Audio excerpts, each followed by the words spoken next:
Oke, ada berapa orang kelas ini tuh saya lupa.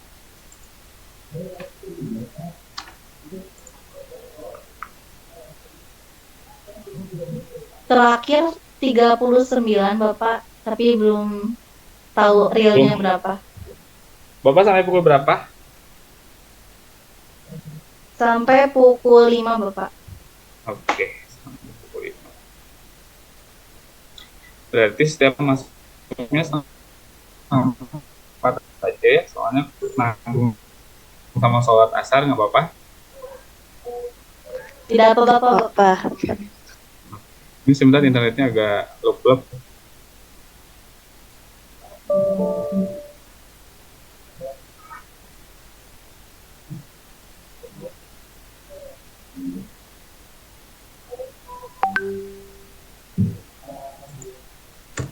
Sebentar.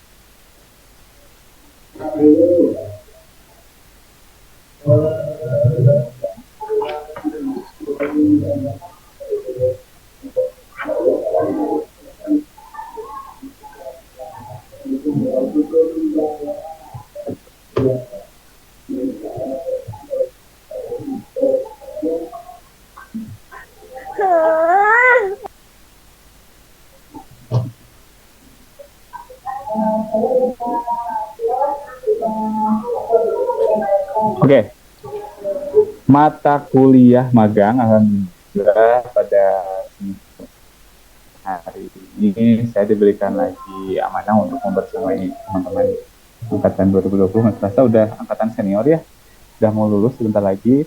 Hanya beberapa bulan saja teman-teman bisa menyelesaikan studi di program studi pendidikan sekolah dasar. Sebenarnya teman-teman mata kuliah magang ini diberikan sebagai bekal awal teman-teman untuk persiapan PPL. Namun saya rasa PPL-nya sedang dilaksanakan atau sudah dilaksanakan, Teh Nadia? Sedang dilaksanakan Bapak. Sedang dilaksanakan ya. Nah, alhamdulillah sejalan ya, ada mata kuliah magang dan alhamdulillahnya teman-teman sedang melaksanakan kegiatan PPL. Nah, di sini untuk deskripsi mata kuliah magang itu sendiri apa sih? Nah, ini langsung saja ke materi ya. Materi yang pertama sebelum nanti seperti biasa, Bapak akan men-share materi-materinya apa saja untuk kita bagi kelompok di setiap minggunya teman-teman. Ini lebih cenderungnya sekian 50% teori, 50% praktik untuk mata kuliah magang ini ya. Izin share screen boleh? Mangga Bapak. Nah, ini melanjutkan dari Bu Riti yang kemarin ya. Untuk deskripsi mata kuliah magang ya, di mana mata kuliah ini adalah lanjutan yang membekali teman-teman sebagai calon seorang guru SD terkait konsep-konsep pembelajaran bahasa Indonesia secara praktis ya. Nah, adapun materi yang menjadi kajian perkuliahan ada paradigma ya, paradigma pembelajaran di sekolah dasar, kemudian ada karakteristik pembelajaran bahasa di sekolah SD, ada perspektif dan tujuan pembelajaran bahasa Indonesia di SD, pengembangan kurikulum pembelajaran bahasa Indonesia di SD, perencanaan pembelajaran bahasa Indonesia di SD, model-model dan strategi pembelajaran bahasa dan bahasa Indonesia di SD, kemudian ada apresiasi sastra anak, mengembangkan media dan sumber pembelajaran bahasa Indonesia, serta ada literasi dan ada penilaian hasil belajar ya. Ini semua dibutuhkan oleh teman-teman ketika nantinya teman-teman sudah terjun ke dunia kerja ataupun saya yakin teman-teman di sini semua sudah atau ada yang sudah mengajar di kelas ya atau di sekolah. Oke, berapa orang yang sudah mengajar di sekolah? Saya minta angkat tangan. Raise hand, silakan. Satu, Banyak ya? 1, 2, 3.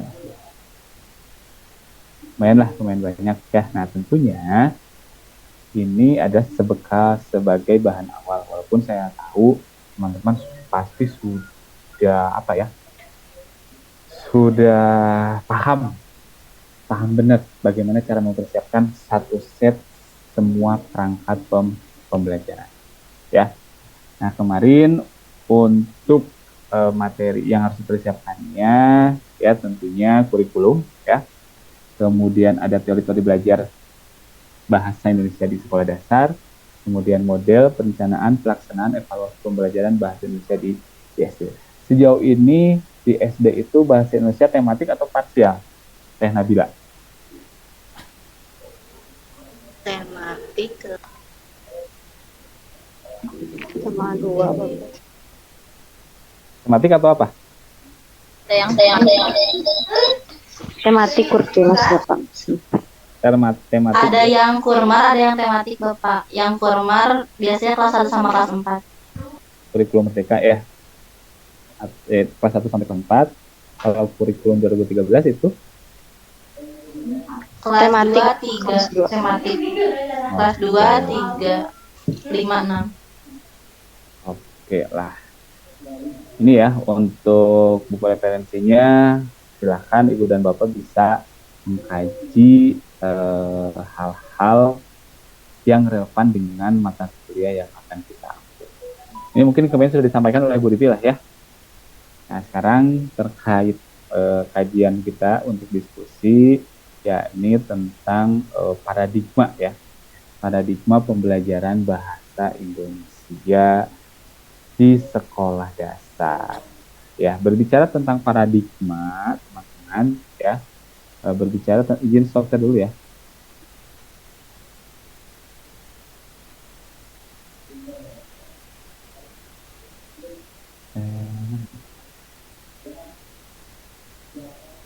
Sebentar.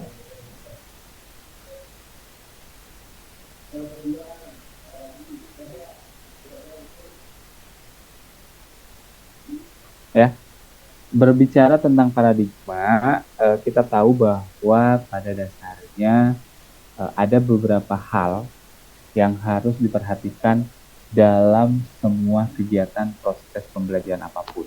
Mau itu bahasa Indonesia, mau itu matematika, mau itu IPA, mau itu bahasa Inggris, ya tentu harus dipersiapkan beberapa faktor.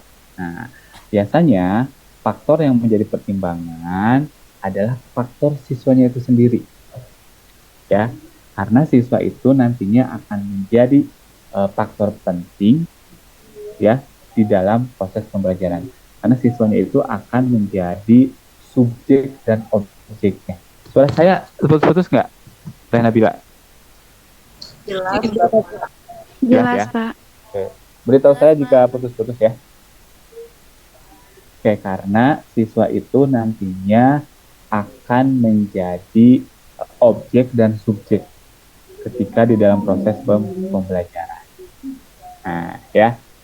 Nah, biasanya kenapa siswa dijadikan sebagai objek dan subjeknya di dalam proses pembelajaran?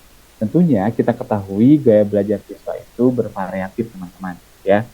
Sehingga nanti ketika membelajarkan bahasa itu harus melihat bagaimana karakteristik siswanya, ya. Kita ketahui bahwa tahapan perkembangan di dalam diri siswa itu dipengaruhi oleh dua faktor, ya. Ada faktor bawaan, ada faktor pengalaman. Nah, di sini faktor bawaan di sini ada yang dikaji berdasar atau disebut juga sebagai herediter, sedangkan faktor pengalaman itu dikajinya dari segi lingkungan. Seperti itu, ya. Nah, kira-kira nih saya minta pendapatnya siapa ya? Saya Nabila, siapa di belakangnya? Kang Sidki, Pak, tadi HP-nya mati. Iya, Pak. Ini lagi di kampus? Lagi Gisma, Bapak, di posko. Oh, di posko masih ya? Iya. Oke, menurut pendapatnya siapa ya? Kang Sidki. Pak Firman baru juga masuk udah nanya apa ya? menurut pendapatnya siapa? Kayaknya yang offline saja. Teh Siti Nurjana, halo. Teh Siti apa kabar? Alhamdulillah Bapak. Sekarang Oke. mendingan. Kenapa Teh Siti lagi sakit? Iya. Oh, oh ya sudah tuh, tidak jadi aja kasihan. Arfit aja, Arfit Istiansa Putra. Halo, Assalamualaikum. Waalaikumsalam Pak. Oke, menurut Kang Arfit nih, tahap perkembangan dari faktor bawaannya itu apa maksudnya? Bagaimana? Perkembangan dari bawaan mungkin bahasa sejak lahir mungkin Pak. Bagaimana seorang anak bisa untuk berbicara, membaca, dan mendengar. Mungkin seperti itu Oh, Pak. oke, kalau dari lingkungan, Kalau dari lingkungannya perkembangan dari proses yang tadi faktor dari bawaan tersebut Pak. Misalnya anaknya jadi mulai pintar untuk membaca, untuk lebih hmm, pintar untuk mendengar dengan apa eh, pembicaraan yang lebih panjang dan kompleks mungkin Pak, seperti itu.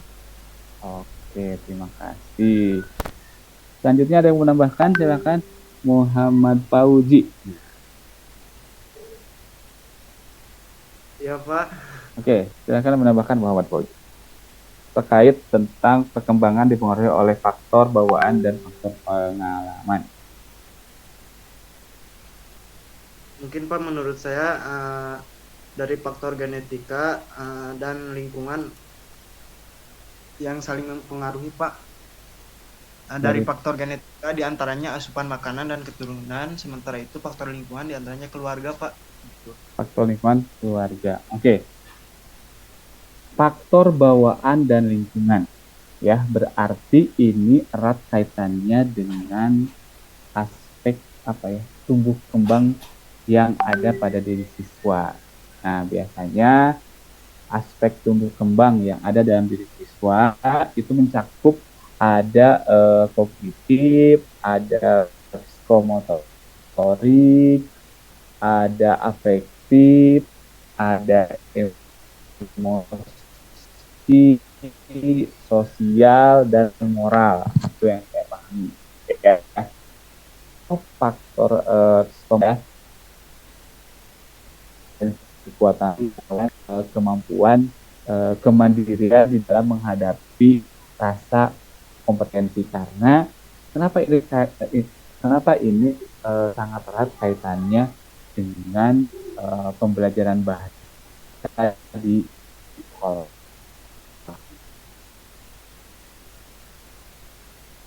ya.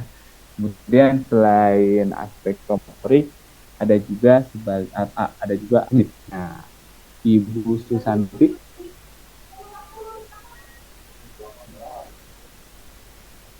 Ya, Bapak. Ya, menurut Ibu gimana tuh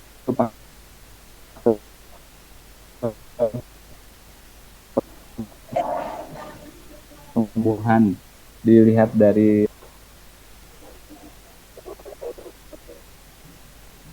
Secara konkret, ini? perkembangan bahasa, Bapak. Oke, salah satunya perkembangan bahasa, betul ya. Perkembangan bahasa itu salah satu faktor yang didukung oleh bagaimana tingkat kognitif seorang siswa atau seorang peserta didik, ya. Nah, selain perkembangan bahasa, berkaitan juga dengan intelektual, ya. Kemudian bagaimana kreativitasnya, bagaimana penalarannya, ya.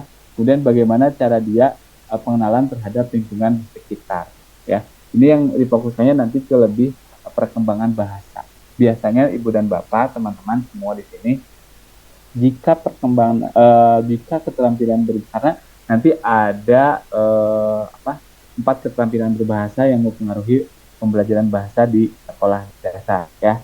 Nah, apabila seseorang itu terampil di dalam berbicara, ya, itu berarti kemampuan berbahasanya itu sangat tinggi. Karena keterampilan berbicara itu erat keterkaitan dengan 4 keterampilan berbahasa yang lain. Ada menyimak, ada berbicara, ada membaca, dan ada menulis, dan ada membaca, ya. Jadi kalau intelektual itu, kognitif itu lebih ke tingkat perkembangan kognitif siswanya, atau sejauh mana dia bisa menalar, sejauh mana dia bisa berkreativitas untuk memperoleh perolehan bahasa atau memperoleh perkembangan bahasa, ya. Oke, yang selanjutnya ada emosional. Tadi ya sebut, yang pertama ada psikomotorik, yang kedua ada kognitif, dan yang ketiga itu ada emosional, ya. Nah, emosional di sini biasanya ditekankan kepada pengenalan diri, ya. Emosional, pengenalan diri, kemudian apa lagi ya? Kalau tidak salah itu terkait dengan ketekunan dan antusias siswa di dalam mengikuti berbagai kegiatan, ya. Nah, kemudian selain emosional ada juga sosial.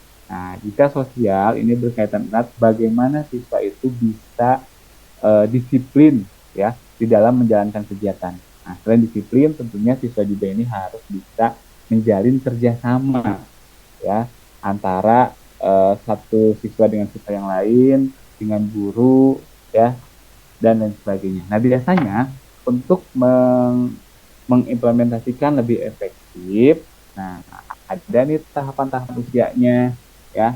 Kalau untuk tahapan-tahapan usia mungkin nanti dilewat saja lah, ya.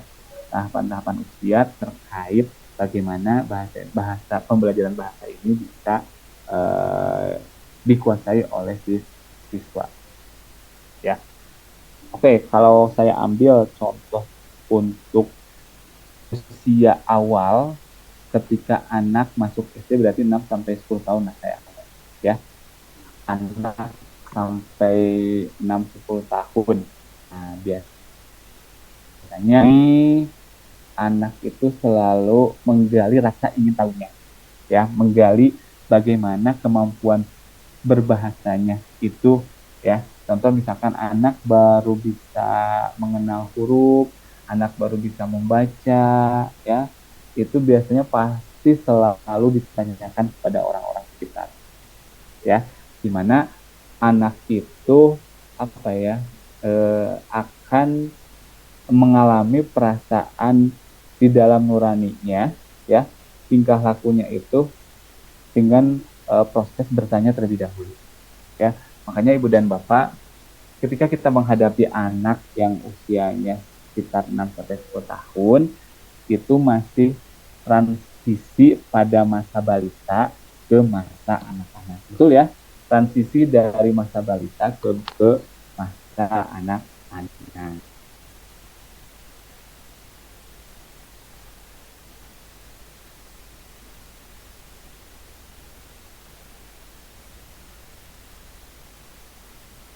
Sosialis ini, ya, anak bisa mulai terbiasa dengan kelompok-kelompoknya, ya, seperti itu ya dan bapak, ya.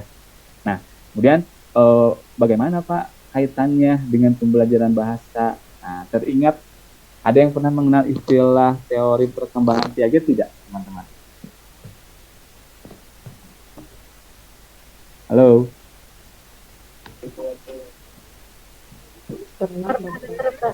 Pernah dengar? Ada yang masih ingat bagaimana teori Piaget itu?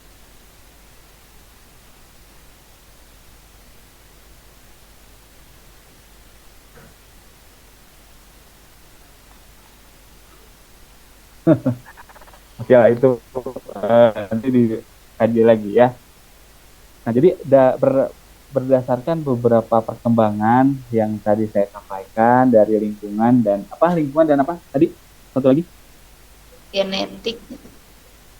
Lingkungan dan bawaannya, ya, atau genetik. Nah, maka pada dasarnya pembelajaran bahasa di Indonesia itu harus mampu mengembangkan kestabilan mental, Bapak, ya. Jadi memberikan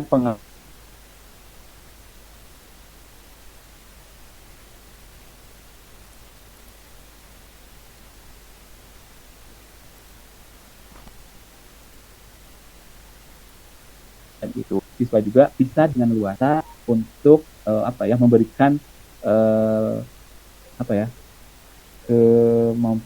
kemampuannya di dalam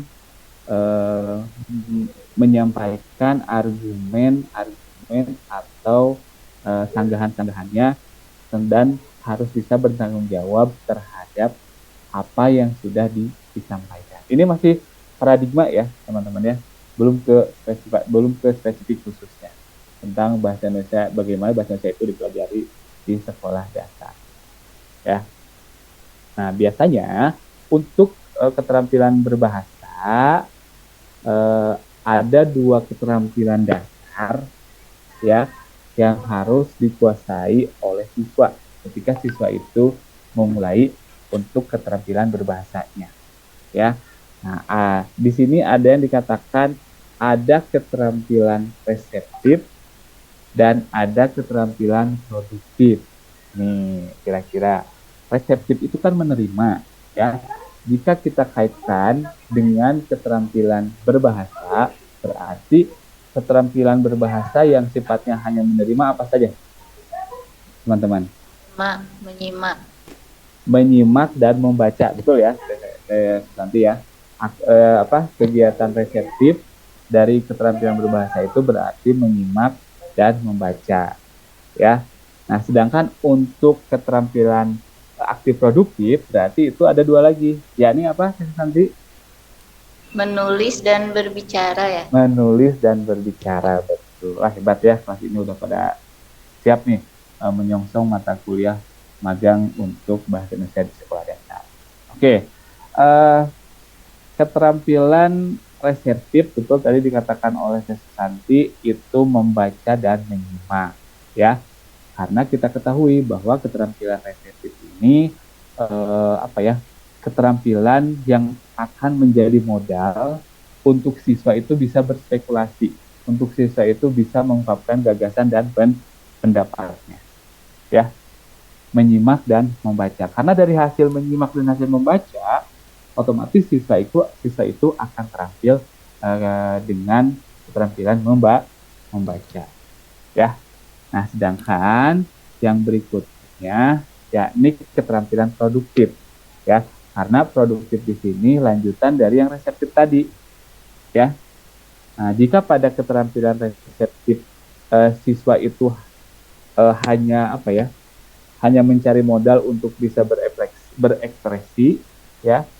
Nah, pada keterampilan produktif di sini siswa itu bisa melakukan kegiatan atau bebas berekspresi melalui kata-kata, karena selain kata-kata juga melalui tuturan di lisan, karena di sini keterampilan produktif pengembangan siswa di sini adalah kegiatan berbicara dengan kegiatan menulis, seperti itu ya paradigmanya itu. Nah, jadi keempat keterampilan berbahasa tersebut itu saling berkaitan ya. Ini tentunya tidak bisa dipisahkan antara satu keterampilan dengan keterampilan yang lainnya ya. Nah, jadi di sekolah dasar biasanya keterampilan berbahasa itu biasanya diajarkan secara tematik, betul tidak Santi ya? Di SD itu keterampilan berbahasa itu pasti diajarkannya secara tematik. Nah, jadi kalau misalkan secara tematik itu erat kaitannya dengan bagaimana siswa itu mampu untuk berliterasi. Ya, betul ya. Di sekolah ada nggak literasi? Pasti ada, saya yakin. Ya, pasti ada.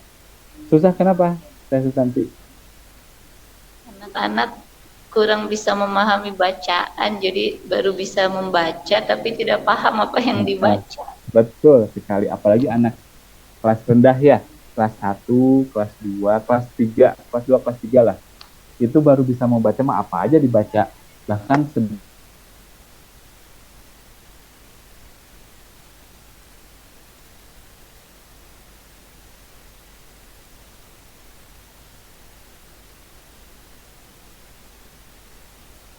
sehingga disinilah tangan guru, karena literasi di sini selain membaca dan menulis juga harus bisa memahami apa yang dia tulis dan apa yang dia baca. Seperti itu ya. Oke, sampai di sini dulu terkait paradigma pembelajaran bahasa. Silakan ada yang butuh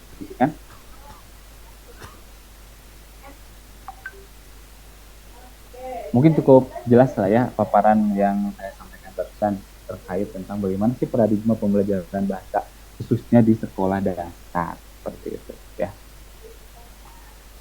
Nah, tadi dijelaskan bahwa empat keterampilan berbahasa itu pasti selalu saling berkaitan antara satu dan yang lainnya tidak dapat dipisahkan.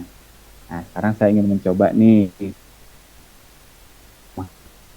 mana ada Teh Nabila. Nah, Teh Nabila udah masak belum Teh Nabila? Di posko? Bapak. Udah ya?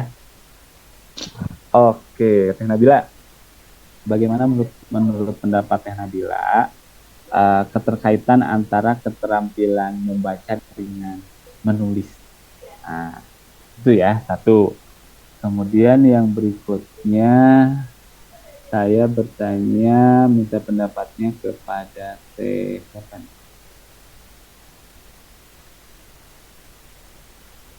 Bu Dede, mana Bu Dede? Teh Dede ada?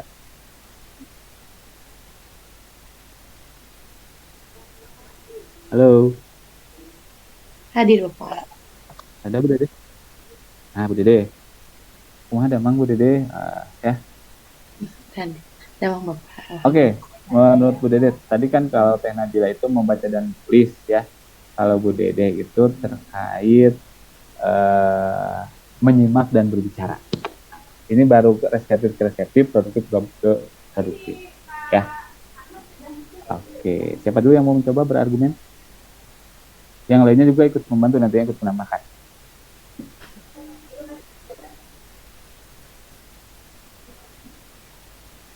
Teh Nabila dulu atau Bu Dede dulu? Atau Teh Dede dulu? Ini Bu Dede pengantin baru ya? Si Bapak. Nabila dulu aja Pak. Oke. Bu Dede ini di posko juga?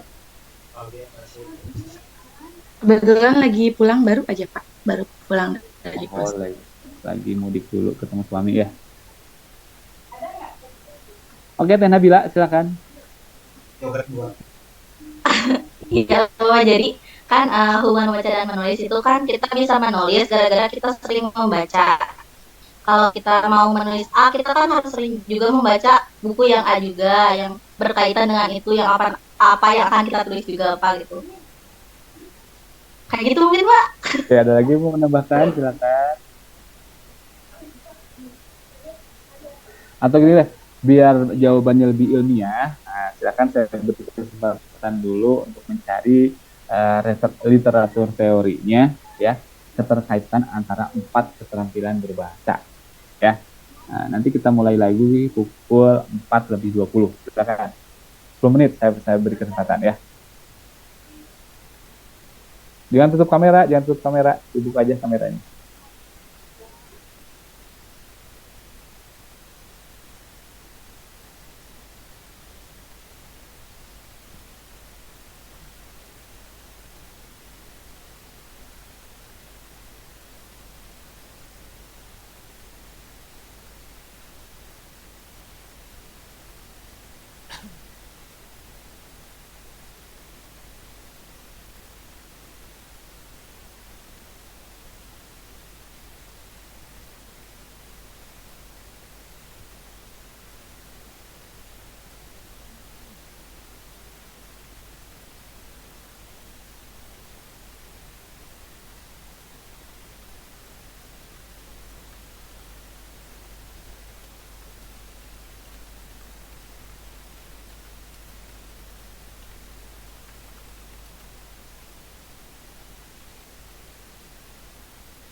Bapak, Bapak mau menambahkan Bapak Siti, Izin. Pak?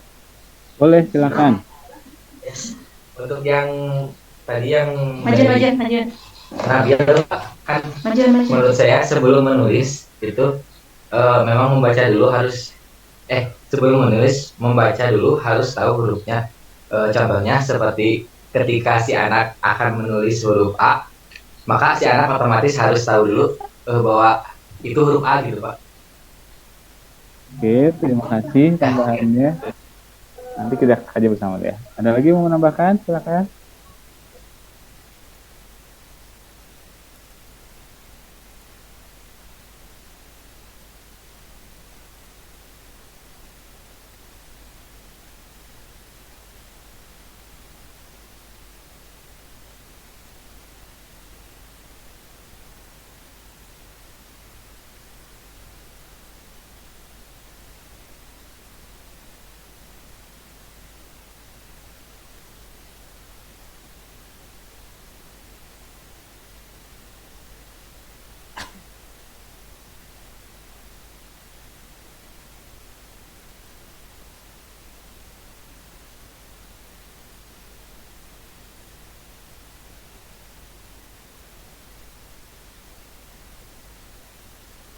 izin menambahkan Bapak.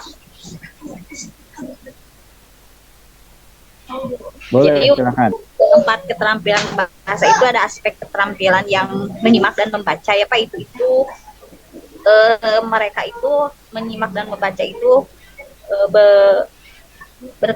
berkaitan, jadi saling melengkapi, jadi tidak bisa dipisahkan karena keduanya itu saling ketergantungan. Contoh misalkan menyimak nyanyian, komunikasi yang diucapkan merupakan hal utama yang perlu disimak. Dan yang kedua itu ada aspek produktif, yaitu berbicara dan menulis.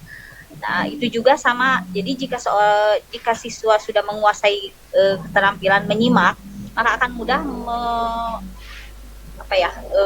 akan mudah menuangkan gagasan dalam bentuk tulisan berdasarkan apa yang siswa tersebut disimaknya. Gitu, Pak. Terima kasih, Pak. Oke, sama-sama Teh Denisa. Ada lagi?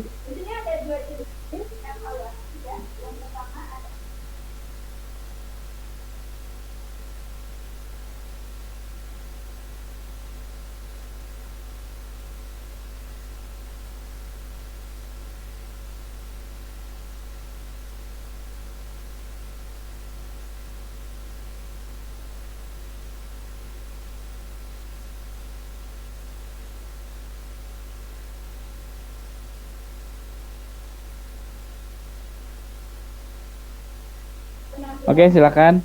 Bentar ya.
Oke, ada lagi, silakan.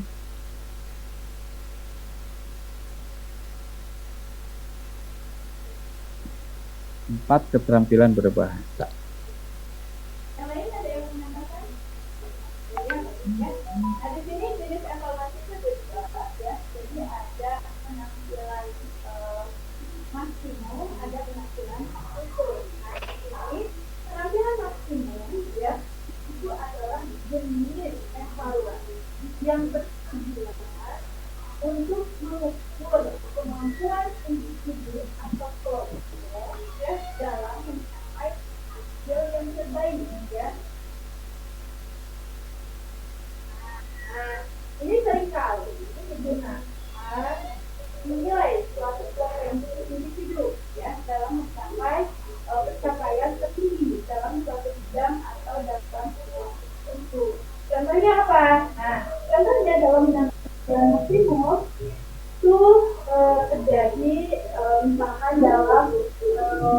referensi misalkan calon karyawan ya.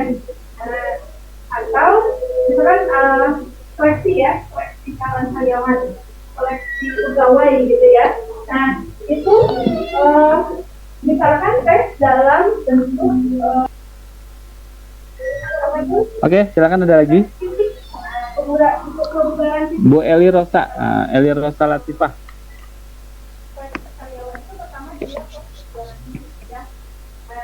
Ini biasanya melibatkan sejauh mana ya seseorang itu mencapai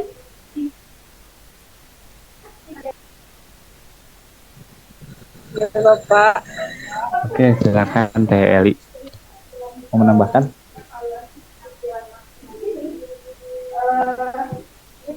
Membaca dan menulis itu tidak dapat dipisahkan.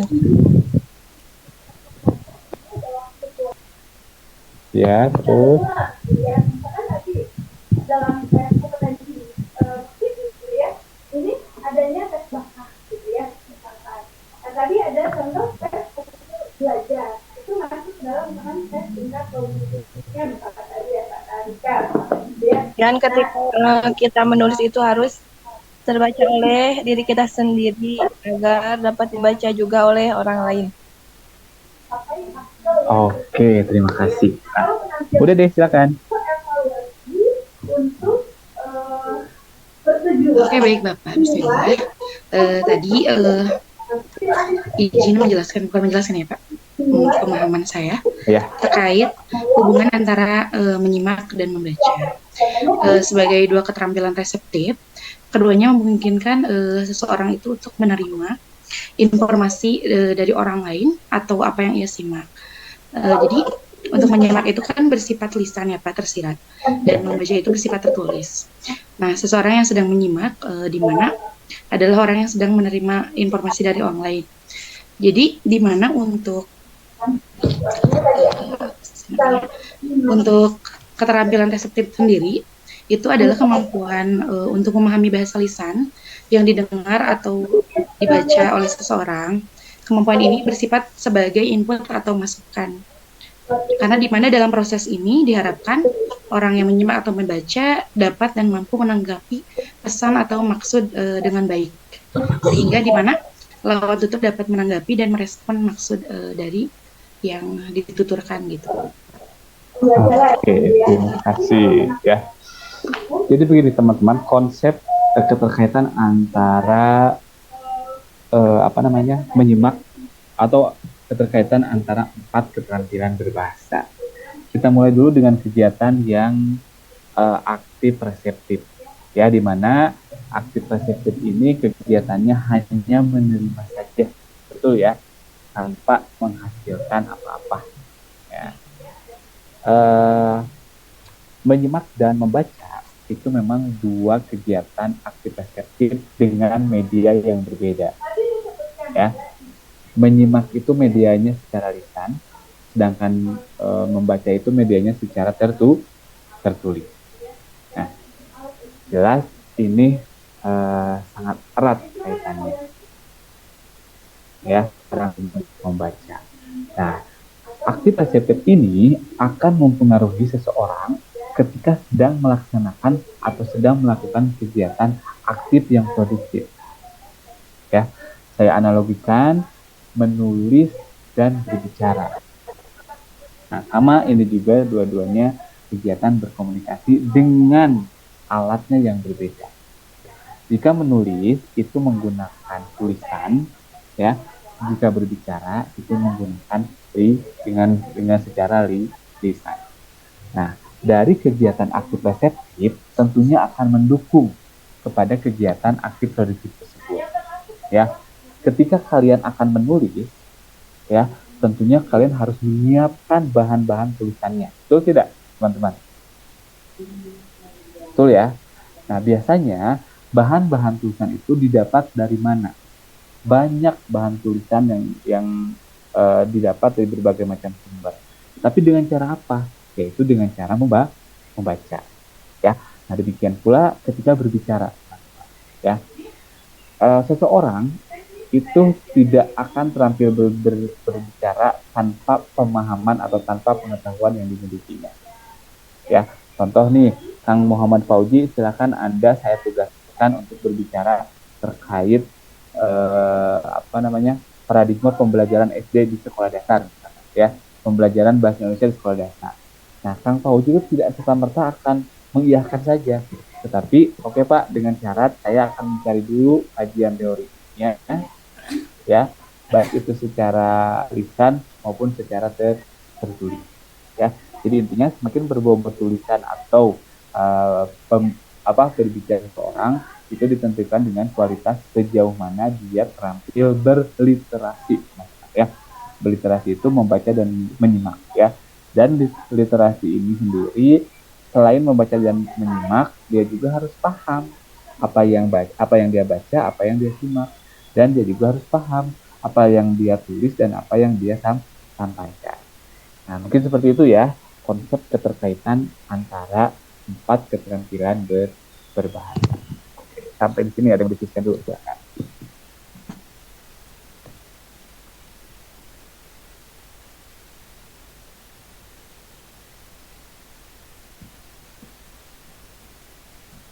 Nah, Pak, terus apa nih keterkaitannya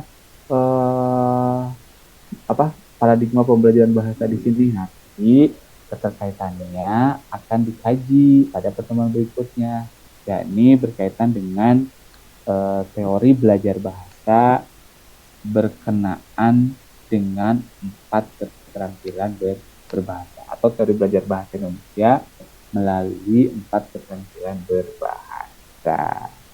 Ya, seperti itu.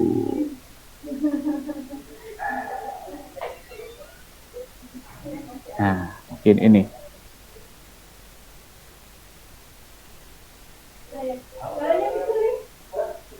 Nah, ini ya. Ini tentang paradigma kedua, ketiga sampai dengan pertemuan ke-13. Seperti biasa nanti akan saya sebar ini kepada tiap-tiap kelompok.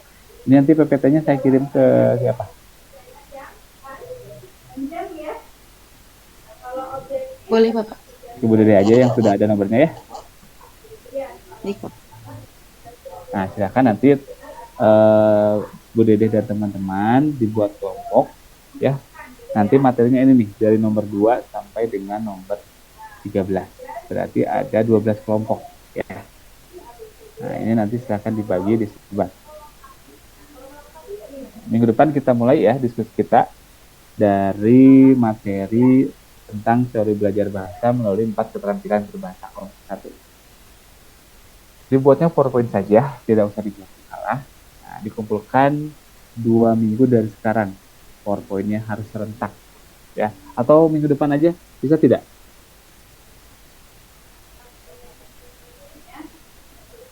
Kalian di Gisma sampai tanggal berapa?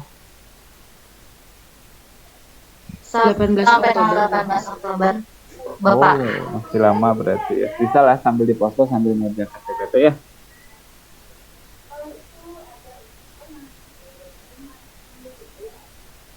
Nah, itu pembelajaran bahasa di sekolah dasar dikaji dari segi bagaimana siswa ya. Sekarang bagaimana nih dari segi gurunya? Nah, dari segi gurunya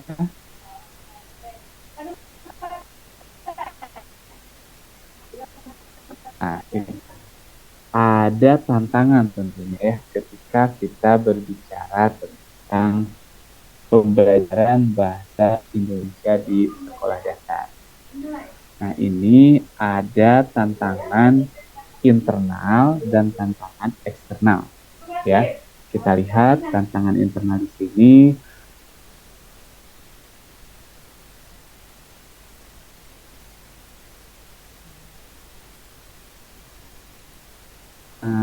Menulis di papan tulis, lalu memindahkan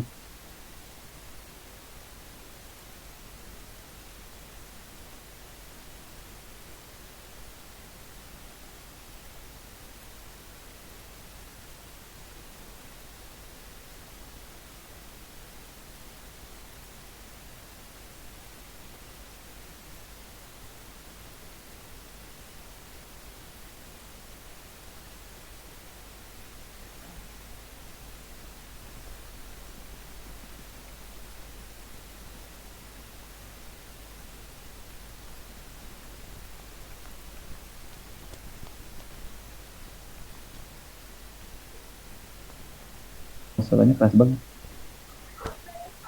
Nggak apa-apa lah. Ya, kemudian untuk tantangan eksternal, di sini ada modernisasi, globalisasi, kemajuan teknologi dan informasi, kemampuan kompetensi masa depan 4C ya, kolaborasi, critical thinking, kreativitas ya. Kemudian ada perkembangan pengetahuan, ada pedagogi, neurologi, psikologi, observasi, kemudian fenomena negatif, ada dampak pelaksanaan ujian nasional yang diubah menjadi asesmen nasional. Nah, inilah tantangan-tantangan yang harus kita hadapi ketika kita membelajarkan bahasa di sekolah dasar, teman-teman. Ya, seperti itu ya. Nah, di sini ada karakteristik pengembangan proses pembelajaran. Di sini dikatakan bahwa isi atau konten proses pembelajaran itu harus mampu mengimplementasikan aspek-aspek religius, sikap sosial, pengetahuan, dan keterampilan secara terpadu. Kemudian kompetensi yang harus dicapai oleh peserta didik yang meliputi aspek sikap, pengetahuan, dan ini sih standar lah ya, standar apa yang sudah Ibu dan Bapak pahami yang sudah mengajar di sekolah ya. Kemudian kompetensi yang harus dimiliki setiap peserta didik yang diorganisasikan dalam proses pembelajaran secara aktif, menyenangkan, termotivasi, dan merasa terlayani dengan baik oleh guru. Kemudian rencana pelaksanaan pembelajaran dikembangkan dari kumpulan atau dari kompetensi dasar seperti itu ya. Nah, ini ada pengembangan proses pembelajarannya. Pembelajaran yang dikatakan sebagai proses atau sebagai pembelajaran intrakelas dan pembelajaran ekstra kelas ya. Nah, kira-kira sampai di sini ada yang mau didiskusikan dulu, silakan. Intra ekstra udah pada tahu lah ya. Sebagiannya sudah pada mengajar di sekolah.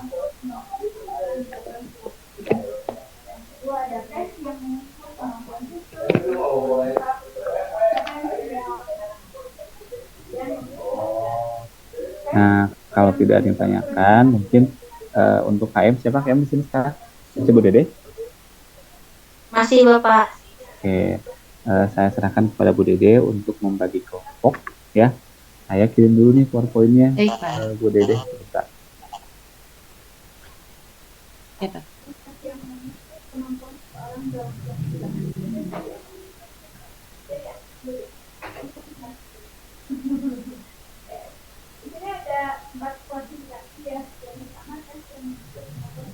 Nah, udah saya kirim kepada Bu Dede PowerPoint pertemuan 1 dan 2. Sekalian ada rincian materi untuk semester ke depan. Nah, silakan Bu Dede bagi kelompok, dibagi-bagi dulu. Kelompok A siapa, kelompok B siapa ya, serta materi aja.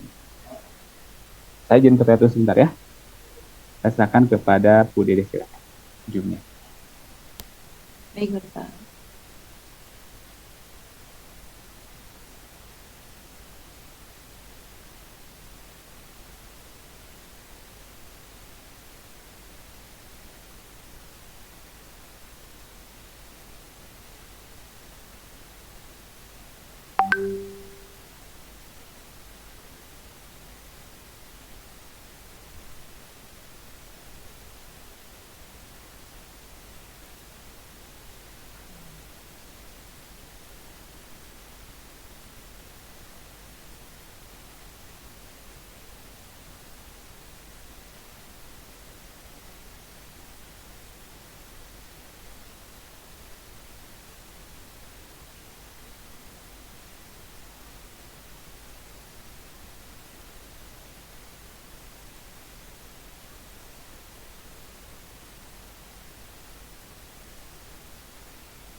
Oke, sudah Bu Dede?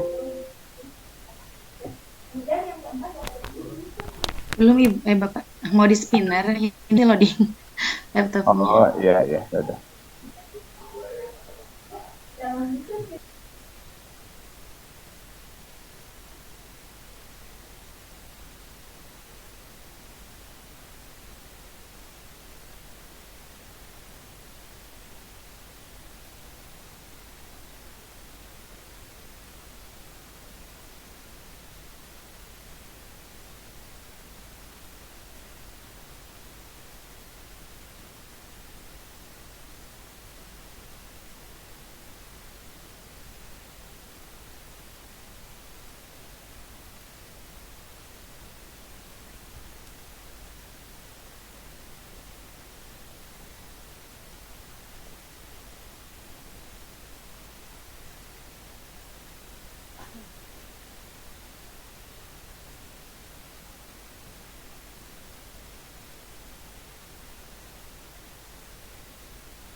Oke, Ibu dan Bapak, sambil menunggu bahwa pembelajaran bahasa Indonesia di sekolah dasar itu bisa dijadikan sebagai fondasi yang penting ya, Ibu dan Bapak ya, untuk mengawali kemampuan siswa ketika berbahasa di masa yang akan datang, ya. Nah, paradigmanya sih masih banyak ya. Beberapa paradigma menyebutkan bahwa inti dari pembelajaran bahasa Indonesia di sekolah dasar tetap tertuju kepada pelibatan 4 aspek keterampilan berbahasa. Itu saja ya inti dari bagaimana sih paradigma pembelajaran bahasa di sekolah dasar itu. Ya, mungkin selanjutnya diteruskan di rumah saja teman-teman ya, karena waktunya juga sudah mau habis, sekitar 10 menitan lagi. Silakan dilanjutkan saja di bawah kelompok. Setelah ini ada mata kuliah nggak? Tidak ada Pak. Oke, berarti untuk minggu depan masuk jam 4 sampai dengan pukul 5 ya. Jadi silakan disiapkan tiap-tiap kelompoknya. Minggu depan kelompok pertama dikotak saja ya sama PDD. Untuk bahan ajar berupa PowerPoint-nya dikumpulkan 2 minggu mendatang. Atau satu minggu lah. 1 minggu mendatang. Ya. Teh Dede, daftar hadirnya di siapa ya? Tidak ada juga Bapak, ada. Oh ya udah, tinggal diganti saja ya mata kuliahnya ya. Formatnya masih yang sama seperti yang dulu. Oke, terima kasih. Wassalamualaikum warahmatullahi wabarakatuh. Waalaikumsalam warahmatullahi wabarakatuh. Waalaikumsalam warahmatullahi wabarakatuh. Izin live duluan Terima Bapak. kasih, Bapak. Ya, Terima kasih. sama.